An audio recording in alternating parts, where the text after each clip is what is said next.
welcome Don Pearce to our podcast at politics365.com. You are a retired Bureau of Industry and Security official. You're now in private practice. You've been involved in various sanctions enforcement programs over the years in your career. And we are so lucky to have you here to talk about Iran and all the recent events going on, and really all the interest in smart sanctions and enforcement when it comes to holding the regime more accountable and all of that stuff that really the Iranian community and really the world at large is so focused on. So thank you and welcome, Don Pearce. Tell us a little bit about your career and background and how'd you end up at BIS? Sure. And first, thanks for the opportunity. I love talking about this stuff. So glad to do it. And, again, stop me if I go too long. But I started my career at JFK Airport as a customs clerk at age 18, GS1, step one, lowest person in the paid person in the government. And ended up stumbling into a career in export controls through my first assignment there as a clerk, which was to do the outbound enforcement at JFK Airport. It was 2 inspectors and 2 clerks. Just to show you the difference between what the world was like in 1989 and now. When I came on to the Exodus unit, it was, as I mentioned, 2 clerks, 2 inspectors. And now that's something like 45 to 50 inspectors with like 6 clerks and special agent assigned from Homeland Security and bosses and everything, like a real division. Right. Export controls has steadily been growing, and right now they're having a moment. It's interesting. I left customs in 1997 for a job with the Office of Export Enforcement in the Commerce Department, the Bureau of Industry and Security. And at that moment, that job was starting to change as well. It had previously been somewhere you went after 10 or 15 years and say the Bureau of Alcohol, Tobacco, and Firearms, and wanted to take it easy and just write some administrative warning letters and be done with your career. And those of us who came on around the late 90s, early aughts, we kind of changed it and made it a lot more forward-leaning, a lot more enforcement-oriented. We had a lot of help.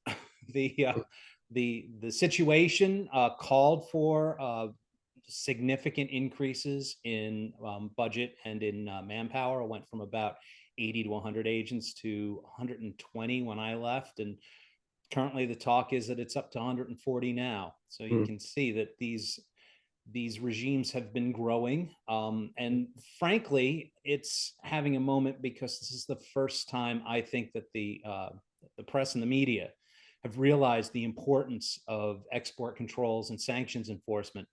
And the 2 lead stories on any given day are probably going to be circling around export controls or sanctions in Iran or with Russia. Right. And that's in, not to mention China. Right. So, right. And that Iran-Russia link, there was always a suspicion. There were several cases where there was a lot of smoke, but not a lot of fire.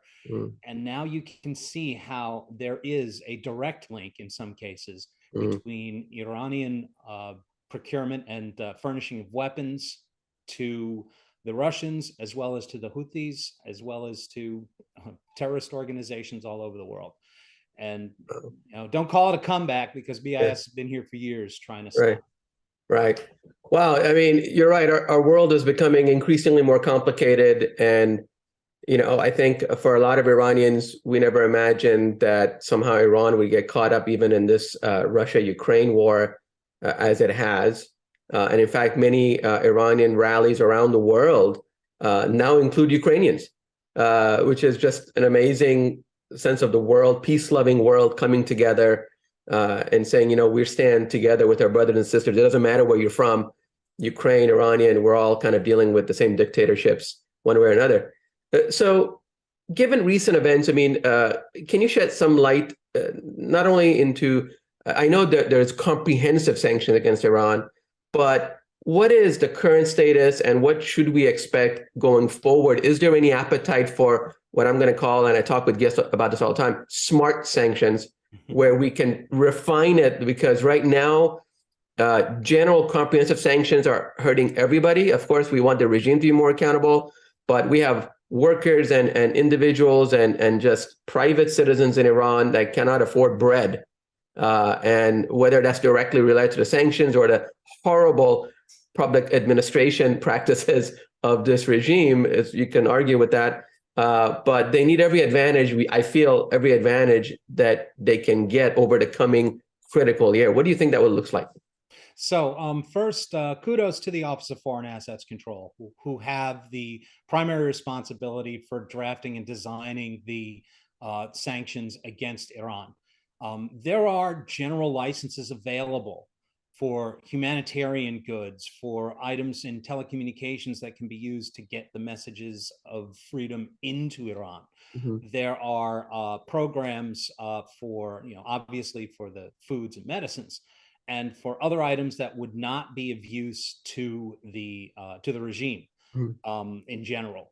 So there is, I like to think of it as, Iran is a lot like a game I used to play when I was a kid called Red Light, Green Light. So some of this is under the green light, which is we want to ensure that the people of Iran aren't suffering needlessly.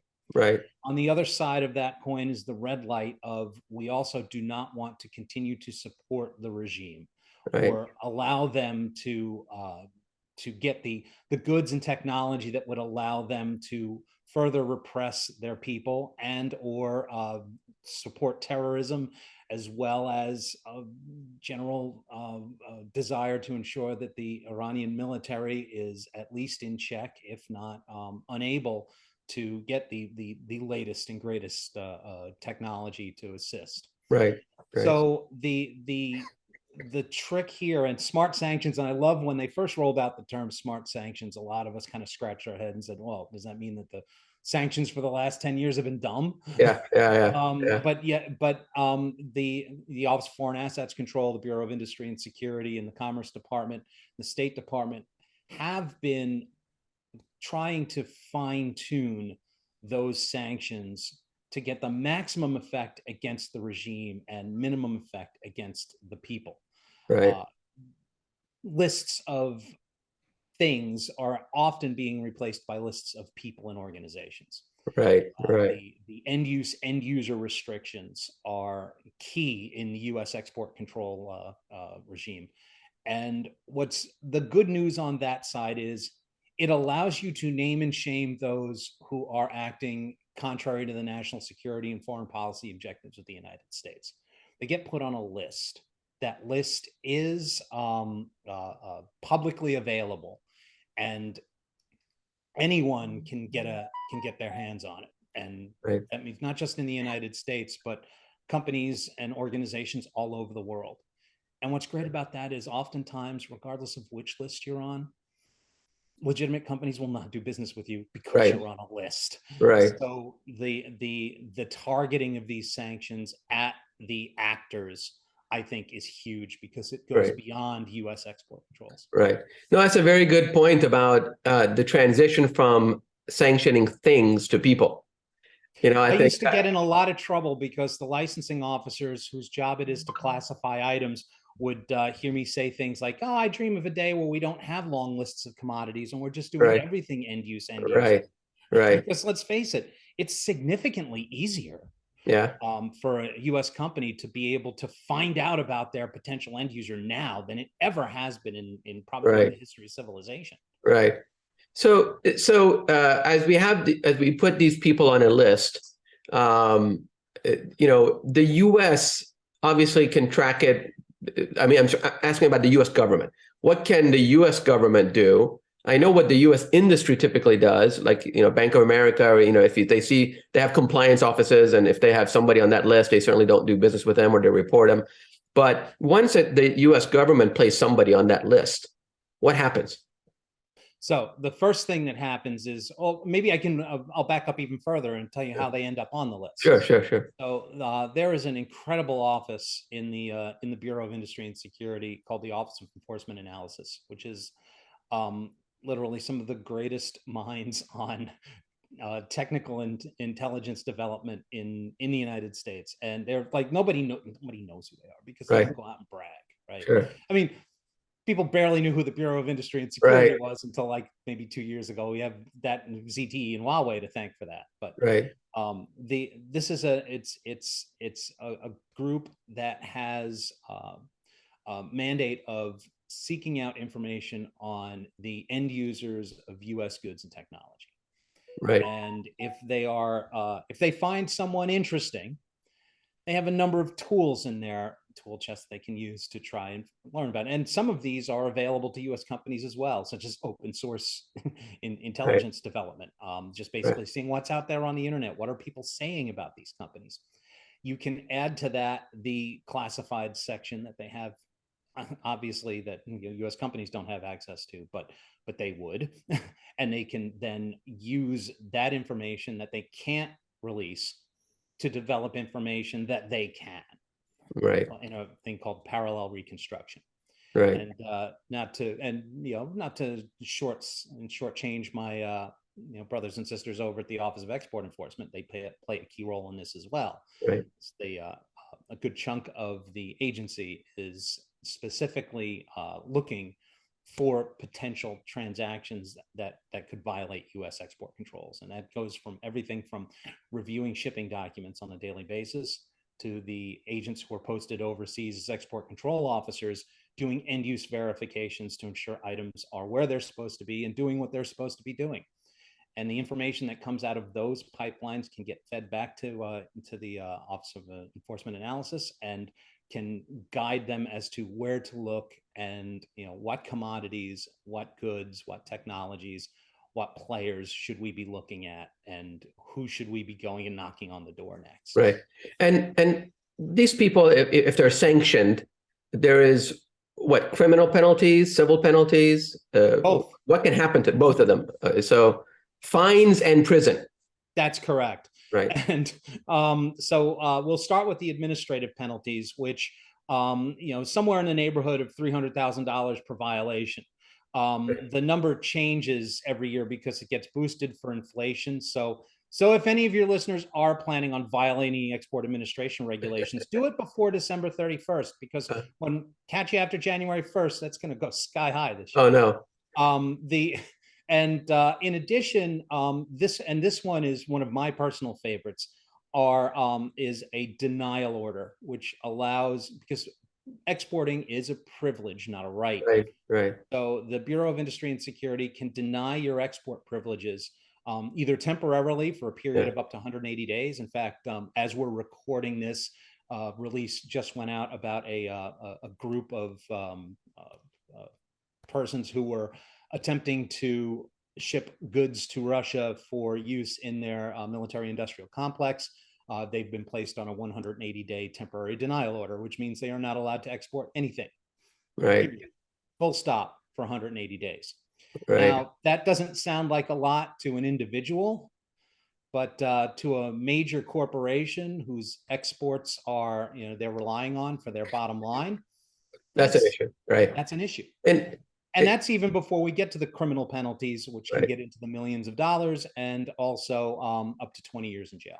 And the bad press that goes with yes. Of course. Yeah. And recently, the Bureau of Industry and Security started doing something a little different. For years, in administrative cases, there wasn't a release of the charging letter until after a negotiated settlement or an adjudication had been reached. So they changed that, because they basically saw how the Securities and Exchange Commission does the same and puts out the charging letters as they're written, and then later the settlement details. And I at first, I have to admit, was a little bit skeptical of that. I actually said to someone that I thought this is like yelling that we caught someone with their hand in the cookie jar before we were even sure if it was authorized to be there. Sure. But in retrospect, I've noticed that they've not been releasing every single one. I see. So I think it basically doesn't water down the effect in any way. In fact, if they are secure enough in their charging that they're going to release that charging letter before any adjudication, that's kind of a signal that they got the right folks. Right.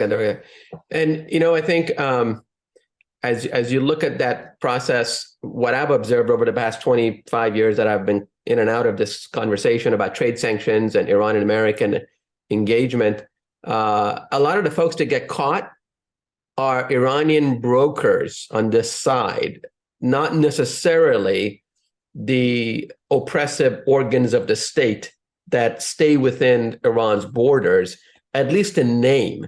Now, whether they have proxies in Europe or the US acting on their behalf through some slush fund, obviously that's probably what's happening. But their brokers are the ones that get caught on this end. Nothing happens to them. And ultimately, that's always going to be a problem with this stuff, right? You can sanction, you can do all of these things, have all these penalties. You can even indict somebody in a US court without them present. So eventually, I think, whether it's human rights issues or sanctions issues, there will be some reconciliation with those names that are currently in Iran that are participating in all of the oppression of the Iranian people. So with that backdrop, how do we work with our foreign allies on getting to these root elements? Absolutely. And I think one of the things that this moment that export controls are having, the international view of US export controls is shifting as well. If you told me 10 years ago that Japan and the Netherlands would be matching US unilateral sanctions because of the threat from China, I probably would have asked if you'd been hit in the head recently. Yeah. And here we are. So right. I don't know if you'll have a repeat of, we've had several instances where one happened while I was the export control officer in Singapore. Part of my remit was Malaysia and monitoring the potential extradition of an Iranian who was involved in proliferation activities, and the Malaysians let him go. Right. And the case made, maybe there was a little bit of press in the local area, maybe a little in the United States, but it wasn't really generally followed day to day. Right. This came on the heels of a similar case in France. And again, released back to Iran. And I don't know if the current zeitgeist would allow for that, frankly. Right. I think there would be, if that were to happen now, there would be outrage. And, perhaps it wouldn't even get that far. Perhaps people would say, well, maybe this person needs their day in court. Right. Because that's the thing that I've always, said about these cases where we are attempting to extradite, is we're not attempting to extradite and put them in jail. Mm-hmm. We are attempting to extradite and get them to the United States, where they stand trial in front of an impartial jury with an impartial judge who, the way the system works. Right. Now, if they aren't convicted, if they're, found to be innocent, then so be it. The system worked. Right. And I always joked around that I felt like, people would take a little shot at me because they'd say, "Hey, Pearce, how many times are you on the stand? What's your conviction rate?" That's never testified in the U.S. court of law as a BIS agent. And they look at me like, "Well, what kind of an agent were you?" I'm like, "I'm the kind of agent puts together a case where people plead guilty." Yeah. And right. And frankly, most BIS cases end that way because they are very document right. They're not like, it's not like Perry Mason where you're going to have the surprise witness, because the witnesses are all paper or documents. Sure. Or electronic intercepts, things that you can have in your hand and you can provide, and they're not going to change. The interpretation is often, quite easy. Right. My joke has always been that I hope that people realize that email is forever. Yeah. Even if you delete it, it doesn't mean that every copy's been deleted. Sure. And so be careful what you say, right? People don't take that advice, and I hope as far as proliferation networks are concerned, they continue to not take that advice. Deleting it or texting it, however which way it lives. Even better, it's even better when you delete it, because now I can prove that there was a knowing and attempt to evade. Right. So I mentioned a very good point, many good points, unilateral sanctions and how sometimes they're not necessarily embraced or enforced or adopted by other countries. So given recent events in Iran, what's happening is a lot of parliaments are passing their own sanctions. Now, whether they rise to the level of US unilateral sanctions or they sync up, I don't know, but there seems to be a global alignment on Iran, which has been rare, as you put it. Sometimes people, regime elements wiggle away from different prosecutions and accountability sources. But every day I hear about a new parliament passing new sanctions, including actually Russia. They sometimes group them together now, which is interesting because 20 years ago or 30 years ago, it was, let's say, Iran and Libya Sanctions Act, right? It was Iran and Iraq. It was, a lot of other countries. And now it's Iran and Russia, our former partner on the JCPOA, which is interesting how the world has changed. Yes. Forget we can't work anything out on the JCPOA. Not only that, you've invaded a sovereign country in Russia, and now you're in the same class as Iran. So kind of on our last point, how do you see more international alignment kind of taking root over the next year, probably as more parliaments begin to act on Iran? Do we compare notes? Do we share information, on this stuff? Absolutely. So U.S. export controls are, for the most part, based on multilateral commitments. Okay. There are 4 export control regimes. The problem with those, though, is in some cases, like take, for instance, the Wassenaar arrangement on munitions and dual-use export controls. Russia's a member. Mm-hmm. And it's a consensus organization, which means that you have to get everyone, including Russia, to agree. Now, the last few meetings have been rather contentious because Ukraine is also a member. But the Wassenaar arrangement has been able to update standards and make sure that at the very least that we're at a baseline level of controls. So the United States has been seeking to find ways around just relying on the multilateral control regimes. Some have been referring to this as plurilateral export controls. Oh, interesting. They're either on a bilateral or multilateral basis, with a small number of nations, fine-tuning export controls at each country's level of comfort. And I think you're going to continue to see that.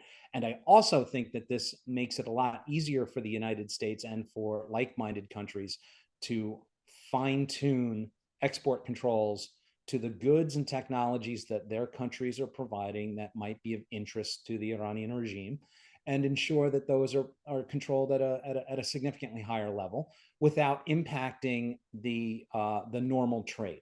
Right. The challenge here is that Iranian export controls have been around for so many years that Iran has found ways around them. Right. And they're very good at that. In fact, I think they might be training the Russians because a lot of their modus operandi seem to be very similar since around 2014, 2015, when the first round of big anti-Russia sanctions hit after their seizure of Crimea. Right. So it will be interesting to see if the tactics that we used against Iranian networks also work against the Russian networks. And as I mentioned today, big indictment of folks that seems to be the case. Right. We'll see how it continues over the next year. 2023 should be lit when it comes to these kinds of cases. Right. My last question is about really the very, very small. The lifeblood of the Iranian private sector, the individuals, the young people that use Instagram or the internet to sell a T-shirt or sell some product. Another guest told me that with the internet shutdown, probably 1 million Iranian businesses were impacted because this is all they have, is the internet access and selling some widget, jewelry, you name it. They've found their own way to kind of exist in a private bubble outside of the government's control, because almost everything in the Iranian economy is government controlled by some way or another. Some corruption, some, Basij organization, who knows? But these individuals, these young people that you see protesting in the streets, they got a side hustle. And it's all internet based. And sometimes they have customers abroad. I'm just wondering, how do you see, let's say, the US and other governments when it comes to sanctions? How can we save that very, very small fraction from an economic standpoint? It's not oil and gas, it's individual entrepreneurs in Iran. How can sanctions shelter that activity, or is it even possible? It absolutely is possible. And again, the Office of Foreign Assets Control has several general licenses that are available, which means you don't have to come in to ask for permission. You are just allowed to conduct transactions with those goods and technologies to end users in Iran. In addition to that, you can also come in for a license. There's, is it difficult to get a license to do business with Iran? Yes. Is it worth it? Well, that's a business decision. It's not like it costs money. It does cost time. If you wanted to have it professionally prepared, say by an organization like the one I'm working for, there's going to be some outlay. But frankly, that's why there is a licensing regime, is to ensure that the items that do get exported are exported legally to end users and end users who are appropriate. I wouldn't think, I would probably try to stick within the realm of those general licenses, especially because, as I mentioned, these procurement networks are good. They're not going to present as coming out of Iran to a non-Iranian, but they might come to members of the diaspora to seek assistance. Actually, and they may even pitch that it's not going to the regime; it's going to my cousin. No, I think, look, the diaspora is obviously very interested in helping their countrymen and women in Iran, but I think the technical problem is the social media platforms and the payment platforms like PayPal or Venmo. If they see an Iranian name or transaction or IP address, whatever, that's where because out of fear, out of an abundance of caution, they rather not deal with a $20 transaction that goes to Iran. Right. So that's I think, an interesting story of an Irish woman who was trying to put some money away for a Cuban vacation, who noted it as Cuba vacation or something to that effect. And the word Cuba was in there, and the US requested the Irish bank to freeze it. So yes, these things do happen. And it's something that you do have to be aware of. You have to make sure that when you are conducting a transaction that's licensed, that fact is clear to your bank, is clear to the folks involved in the financial side of the transaction, as well as to the shipping organizations, your freight forwarder and your carriers, to ensure that people understand that this is, it's going to Iran, but it's allowed. Right. So I think that's really the fine point I want to just put on it, that I think the diaspora could use the American government's help, NGOs' help, to engage social media platforms and the payment platforms of just that point, that this is allowed, because I think that abundance of fear is cutting off certain lifeblood lines to individuals. I know already that various social media platforms, this is a different topic, but they keep canceling Iranian accounts or posting raw footage of events in Iran, which of course is very difficult to look at. I understand it does not comply with various public policy guidelines that these platforms have, but it's the truth. It's the reality that's happening on the ground, and it's ugly, but it's real. But these social media platforms are cutting them off. That's a separate topic, but this topic about small payments to individuals in Iran, I just feel like that needs more public attention, because a lot of conversation here is, how do we help Iranians that are protesting, that are just trying to make a living, $20, $30 per transaction. It's not a big deal. You're not going to enrich some government bureaucrat or regime element. It's individuals. Separating those as clearly as day, I feel like that needs more attention with the social media platform and government. That's just my thought. I totally agree. And I think what we need to do also is in many cases the reason there is this underlying fear of an Iranian transaction is because of the fact that the networks are so pervasive, and Right. no one wants to be the next company whose logo is on something at Natanz. Right. And so I understand, but here's where and here's where especially those in the diaspora need to be careful, is to ensure that you know who you're doing business with. Do your due diligence. Ensure that the transaction is legitimate and that your end use and end users are who they say they are. Right. Again, that seems hard, but you know what? As I tell my son when he tells me the homework is too hard, I say, listen, if it wasn't hard, it wouldn't be worth doing. Right, right. No, and that's where we are. We're in very difficult times, and you called it a moment. It's definitely a moment for the diaspora, the Iranian people, the world, really. Just imagining a free Iran and a healthy, productive, constructive member of the global society of civil societies instead of what we're dealing with now. So, hey, listen, Don Pearce, retired BIS official, thank you so much for joining us. It's been incredibly insightful and useful. I hope it helps the community get a little smarter on the very, very difficult conversation about sanctions and enforcement, and when it comes to dealing with Iran.